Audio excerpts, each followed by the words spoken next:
कुछ जगह से सवाल है नवादा जिले से कि शिव गुरु हैं या साहब श्री हैं, कृपया समझाया जाए। मतलब गुरु शिव हैं या साहब हैं? या साहब हैं।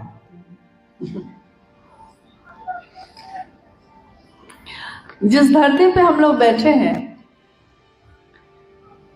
बुद्ध की धरती कही जाती है ये।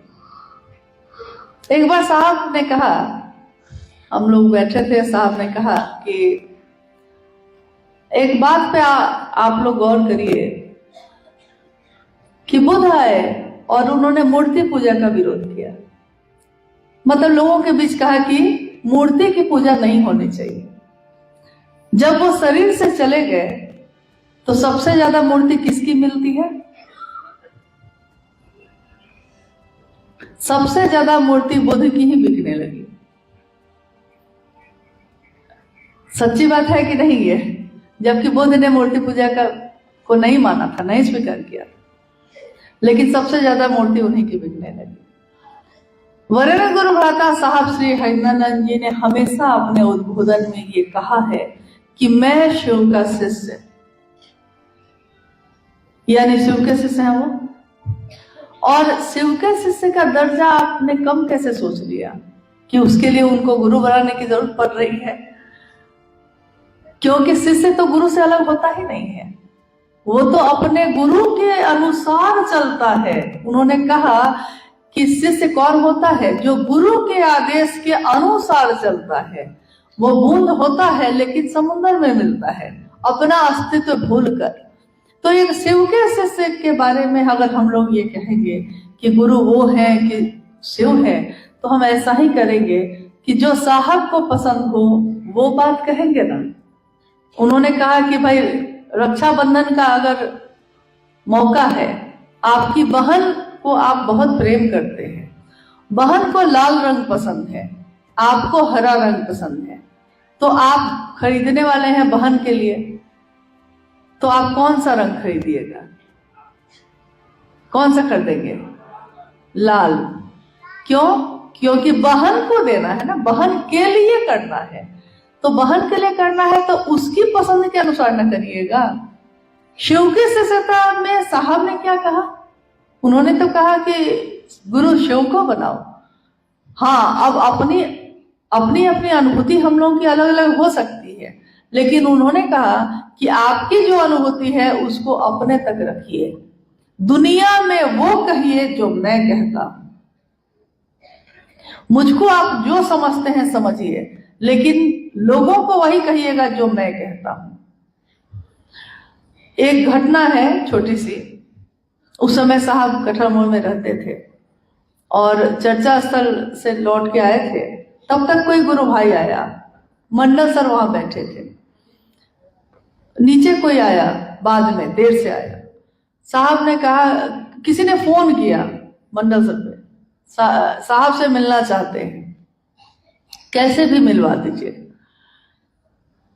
तो मंडल सर ने कहा कि थोड़ी देर बाद फिर से फोन करिएगा।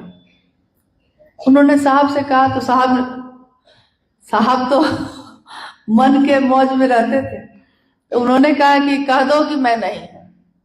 उन्होंने कहा कि कह दीजिए कि मैं नहीं हूं। फिर फोन आया,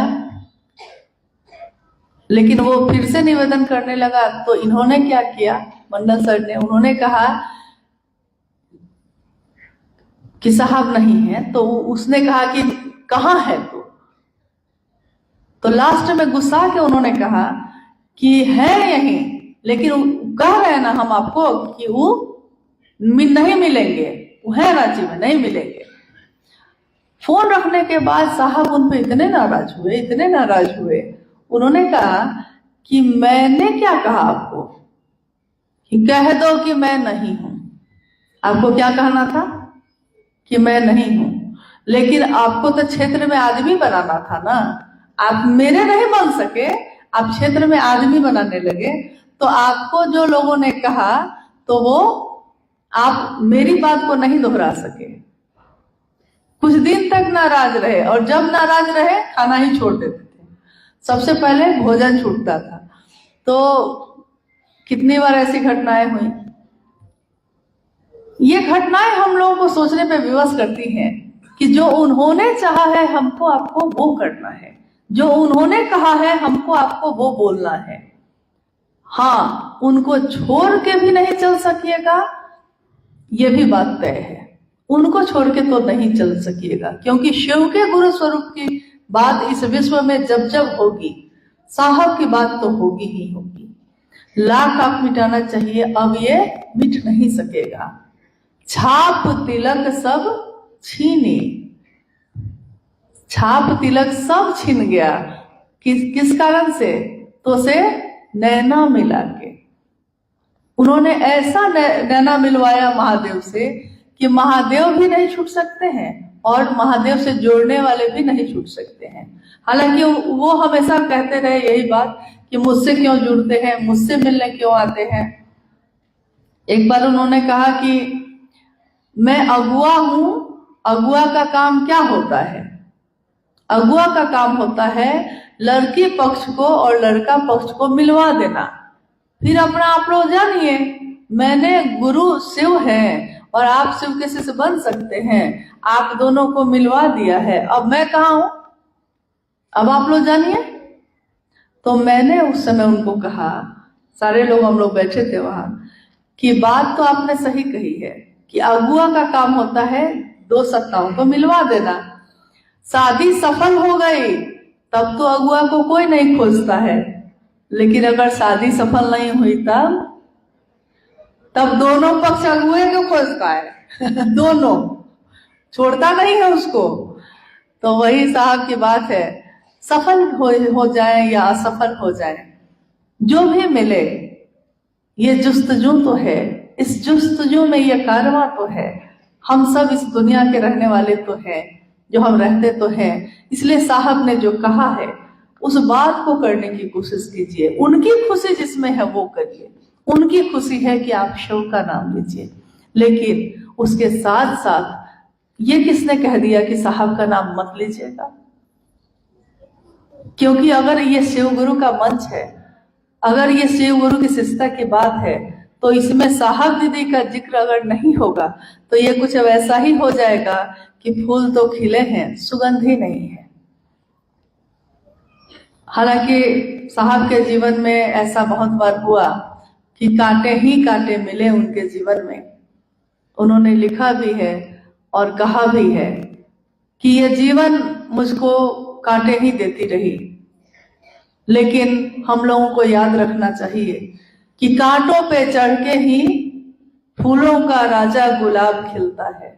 कांटों पे चढ़ के ही तो खिलता है वो। दुनिया फूलों की सुगंध को देखती है, फूलों की सुंदरता को देखती है, कांटों के तरफ तो कोई देखता भी नहीं। कोई देखता है कांटों को? शिव की शिष्टता वैसा ही फूल बनकर इस दुनिया में खिली है। उसकी सुगंध से सारे लोग सुंदर सुगंध से सुवासित होते हैं, प्रभावित होते हैं। कांटे कितने मिले हैं इस रास्ते पे चलने में, ये दुनिया के लोगों को कोई इससे मतलब नहीं है। लेकिन जिस दिन साहब और दीदी ने इस रास्ते को चुना था, उनके जीवन में, उनके रास्ते में कांटे ही कांटे थे। सारे कांटे उनके पैरों में चुभे, लेकिन उन्होंने हमारे आपके लिए फूलों का रास्ता बनाया। आज हमको कोई परेशानी नहीं होती। हम लोगों के लिए तीनों सूत्र है, हम लोगों को पता है कि मंजिल क्या है। उस दिन उनको मंजिल भी पता नहीं थी, कोई रास्ता नहीं था, कोई दिखाने वाला नहीं था, शिव भी मिल नहीं रहे थे। वैसी जगह पे भी वो चलते रहे और लोगों के लिए रास्ता बनाता हुआ उनका मन भी चलता रहा। अगर वो नहीं करते तो आज हम कहाँ होते, और आने वाले समय में एक दिन हम और आप भी नहीं होंगे। इन्होंने अभी अनुभैया ने समाधि स्थल की बात कह रहे थे, वो बात समाधि स्थल की सिर्फ नहीं है। बात यह है कि अगर गुरु के शिव के गुरु स्वरूप की बात करते करते साहब और दीदी के बारे में अगर लोगों को आप नहीं बताइएगा तो जानते हैं क्या होगा? साहब के शरीर में रहते हुए ऐसा हुआ है। एक जिले में शिव गुरु महोत्सव हुआ और आप में से बहुत लोग जानते होंगे कि पहले महोत्सव या संगोष्ठियों में जो बैनर बनते थे उसमें साहब कहते थे कि सिर्फ महादेव की तस्वीर रहेगी। लोग कहते थे कि साहब और दीदी की तस्वीर भी हम रखना चाहते हैं, लेकिन साहब इस पर कभी तैयार नहीं होते थे कि नहीं सिर्फ महादेव की तस्वीर रहेगी, मेरी क्यों रहेगी। लेकिन जब दीदी माँ शिवलीन हुई उसके बाद साहब ने कहा कि अब वो शरीर में नहीं है, आप उनकी तस्वीर छाप सकते हैं लेकिन मेरी नहीं छापेंगे। हुआ ये कि कुछ समय के बाद एक जिले में शिवगुरु महोत्सव हुआ। हम उस समय दिल्ली में थे, लेकिन वहां से फोन से पता चला, अनु भैया और बच्चे गए थे साहब के साथ। पता चला कि जब उस शहर में साहब प्रवेश किए तो जब महोत्सव होता है तो नहीं हम लोग शहर के बाहर बड़ा बड़ा बैनर पोस्टर लगा देते हैं, तो उस पोस्टर और बैनर पे महादेव की तस्वीर थी, दीदी की थी, और साथ साथ वहां के जो मुख्य आयोजक थे हर जगह उनकी तस्वीर लगी थी। ये सुनकर ऐसा लगा जैसे आपके शरीर में लोग बहुत सारी सुई एक साथ चूहो दे तो कैसा लगेगा। ये कोई सोच भी नहीं सकता है कि उस स्थान पे कोई और हो, ये हम लोग की कल्पना में भी नहीं है। लौटने के बाद मैंने साहब से बहुत निवेदन किया और सारे लोगों ने कहा वहां कि जी अब अपनी तस्वीर को छापने की अनुमति आप दीजिए। मैंने भी कहा कि अगर अब आप नहीं देंगे तो होगा ये कि हर व्यक्ति अपने अपने क्षेत्र में अपनी तस्वीर चिपका लेगा। शिव की शिष्यता में गुरु शिव है, शिव की शिष्यता में हमको चलाने वाले साहब एक है, दीदी एक है, और कोई नहीं हो सकता। और अगर ऐसा होता है हम लोग के रहते तो आप इसकी कल्पना कर लीजिए कि हम लोग भी एक दिन न रहेंगे तो आने वाले समय में लोग इसका कितना बड़ा व्यापार बनाने वाले हैं। इसीलिए सावधान होने की घड़ी अभी ही है। जो साहब ने कहा है उसको करें हम लोग। गुरु के मंच पे साहब को प्रणाम, दीदी को प्रणाम, महादेव को प्रणाम। इसके सिवा हम में से कोई भी कहीं भी जाता है, हम लोग खुद भी निवेदन करते हैं कि हम लोग को उस मंच से प्रणाम मत करिए, क्योंकि ये मंच पे से प्रणाम करने का हकदार अगर कोई है तो सिर्फ महादेव और साहब दीदी हैं। अगर ये भैया को प्रणाम, वो दीदी को प्रणाम, ये सब होने लगा तो शिव की शिष्यता इतनी बिखर जाएगी, इतने टुकड़ों में बढ़ जाएगी जिसकी कल्पना साहब ने नहीं की। उन्होंने सपना देखा कि विश्व के लोग एक होंगे, गुरु एक शिव हैं, उससे बड़ा उससे सुंदर गुरु कोई नहीं है, और सारे लाखों करोड़ों लोग उस शिव शिष्यता की राह पे चलेंगे। इस सपने को पूरा करने में मदद करिए। उन्होंने कहा अभी अनुभव ने कि मानसिक मदद बहुत बड़ी मदद होती है।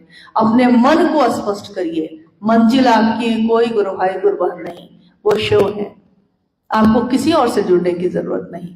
साहब ने कहा कि आज ये डाली हरी है, आप उस पे लटक गए हैं कि हरी तो है, ये गुरु भाई तो बहुत महादेव की बात करते हैं, ये गुरु बहन तो बहुत महादेव की बात करती हैं, और अगर वो टूट गए तब आप कहाँ जाएंगे।